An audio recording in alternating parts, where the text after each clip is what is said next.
Could you break down your favorite scene from Saw X?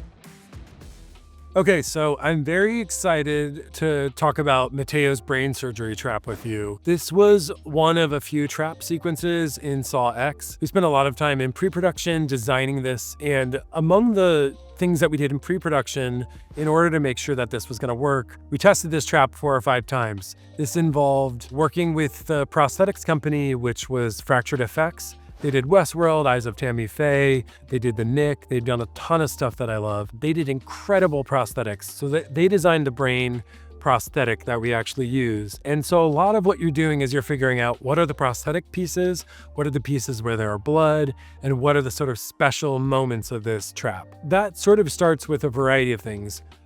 Kevin, the director, did a series of storyboards with a storyboard artist very early on.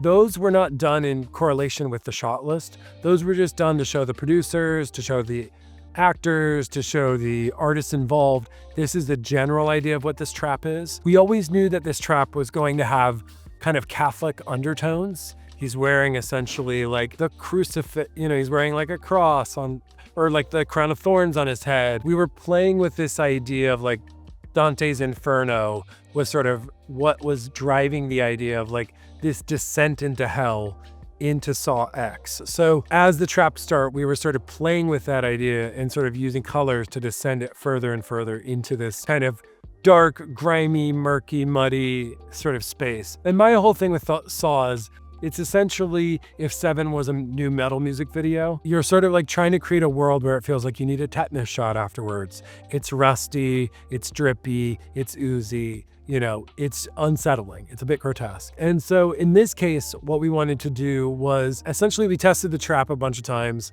We like designed each of the pieces, we played with that. Then Kevin and I got into it and we developed the shot list. And Kevin is a very specific director. He works as an editor on a lot of films, and he's also worked on a variety of Saw films. So he has a really good head on his shoulders when it comes to this is the order of events that we need. We have to shoot it out in this order because once blood is flowing, it's hard to clean up. So we were really shooting the trap in a methodical way in order to get us into the trap, then get us into the actual prosthetic cutting, and then get us into the end of the trap and the brain piece being removed. So part of the process of that was we're talking about camera movement, and one of the fun shots that we designed and thought of was it'd be so funny if when we reveal Billy, we have a camera mounted onto the tricycle and it's kind of bouncing along with the tricycle and all the medical devices are bouncing along. So we designed that shot, we did it, it's very funny, we love that shot. But part of that was, this was the reveal of Billy in the film, and then this is also the brain surgery trap.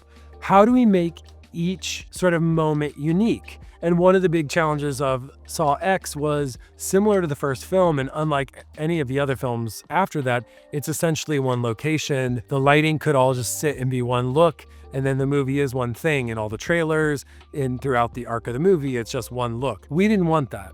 I wanted it to be an evolving arc that was something the audience could experience, that they could partake in, and that would give each trap its own unique look and feel. So for the brain surgery trap, what I did was when Mateo gets abducted earlier in the film, I actually baked the exact same color palette into the abduction to sort of foreshadow what the brain surgery trap would look like. And we knew that we wanted those to be blues, greens, and kind of whites. So we're going with fluorescent blue, arsenical kind of poisonous green, and then kind of whites. And those are things that we're drawing from Saw 1 and Saw 2. So the base look of the warehouse, we had set this kind of ochre yellow, like Oklahoma yellow colors, and we had our deep backgrounds. I kind of thought about it as like 3-dimensional color space. We had sodium vapor in the background, ochre yellow in the foreground, and then green accents around the room. But when the brain surgery trap happens, the idea is that John is firing each of these traps, or really John isn't. I mean, the characters all start their own traps. They pull something, that starts the trap. So when Mateo pulls the please play me and he hits play, that sort of sets things in motion. And my idea was that John had each of these connected to a circuit breaker. And so every trap that starts, lights flick on, and when a trap ends, all the lights associated, they turn off. And so that created a revolving look inside the room so that each trap that starts and each trap that ends is actually taking a unique look. And so for the brain surgery trap, what I wanted to do was no light is, in this world, from a filmmaking perspective, we're using LED lights, but we're housing them inside of industrial fixtures as a way to make them embedded in the space and feel like they're a part of the space. And so what I wanted to do was use LED fixtures, but make them feel like industrial fixtures. So no light plays twice. If a light is on, it's on as a specific color. If it's off, it's off.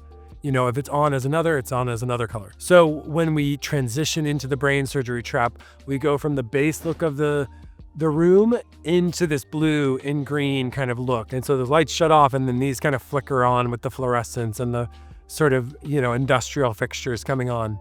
And then what I wanted to do inside of that was I used the blues and the greens to kind of key the space. But then what I was doing was I also was dirtying the light with, I was bringing like an Astera in and dirtying it with a little Oklahoma yellow. So you get this kind of mixture of color that's kind of dirty and there's a lot of contrast and it's rough and it's raw. We shot everything at 2000 ASA on the Venice.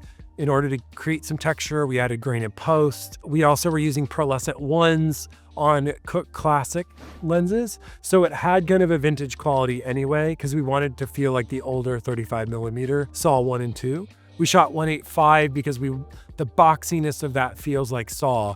It's characters in boxes, they're in claustrophobic spaces. And so that was a choice that we made. And then we used a mixture of techniques from dolly, you know, pushing in on the character to handheld. I used a Blackmagic 6.8 camera and shot at 6 frames a second and was shooting all the stutter frames in order to create those Saw like flash frames of pain. So we're using a variety of those techniques in order to create this kind of visual assault on the senses to make a visceral, painful experience for the audience. That was kind of the approach that we took in order to designing and developing this scene. And then the one other piece of this scene is, you know, Billy, kind of the reveal of Billy. And I wanted something that was loud, something that felt like giallo, something that was like in your face and kind of funny. So I referenced the first movie and I referenced the second movie, and it's like in the first film, a light just kicks on and it's kind of garish and ugly and Billy's there. And I wanted to do something similar to that. So we set up a Joe Lico behind him and then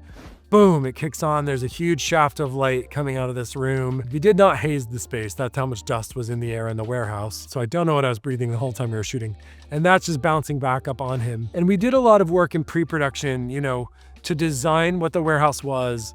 A lot of that was constructed and designed by our production designer, Anthony Stabley. That was an empty glass warehouse and we designed and built so much of it in.